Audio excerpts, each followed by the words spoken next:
Listen to me. There is nothing more rotten, more foul, more putrid than the stench of the rotting corpse of self. You know, the carnal man, the old man, the fleshly man. That sinful nature where it's rooted and grounded in selfishness and pride, stubbornness. And if we could dissect that even further, one of the most rotten and foul manifestations of self is self-pity.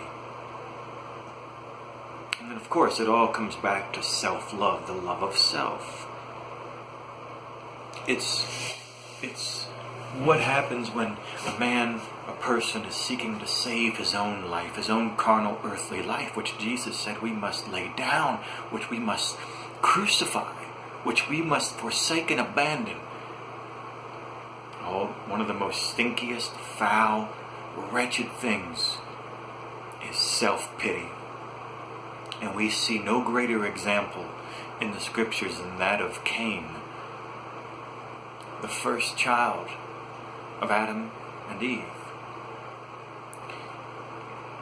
Cain was the epitome of a fleshly man, of a carnal man, of a man who walked in the ways of the flesh. And he was filled with jealousy and stubbornness and self-pity.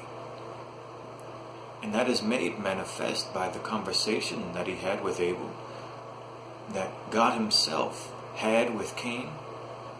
God said to him, if you do well, will you not be accepted?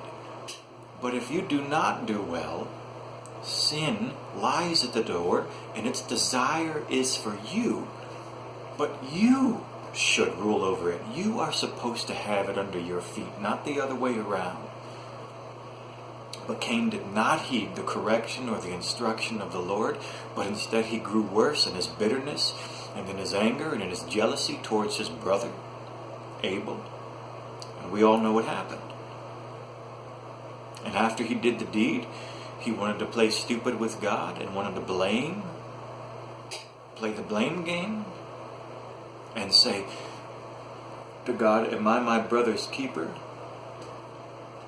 And when God gave him his punishment and his judgment for this crime, he said, oh, my punishment is harder than I can bear.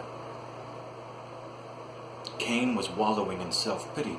And in the epistle of Jude, we read this portion of the scripture where it says about people who walk in the flesh, people who don't have the Spirit of God, people who don't want to walk in the light with the Lord.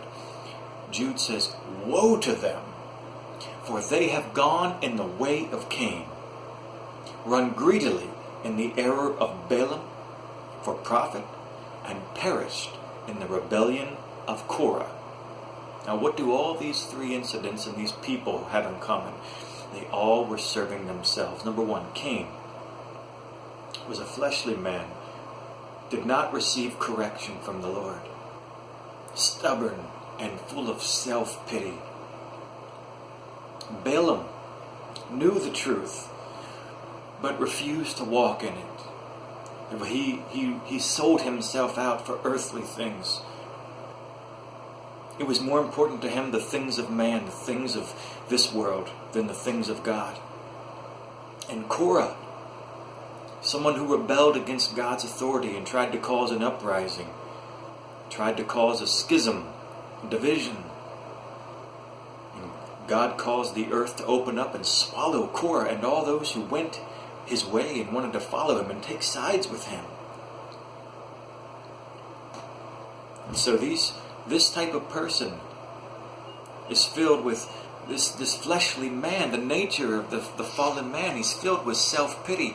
He doesn't receive correction. He's stubborn. He chooses the things of this world, the things of this life, over the things of God.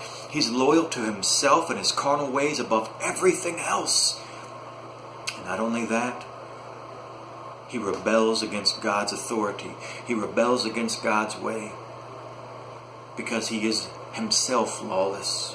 There's nothing more foul and putrid than the rotting corpse of self. My brethren, cast off the works of darkness. Get out of the old man. Crucify the old man and put on the new man, Jesus Christ, and walk in the light.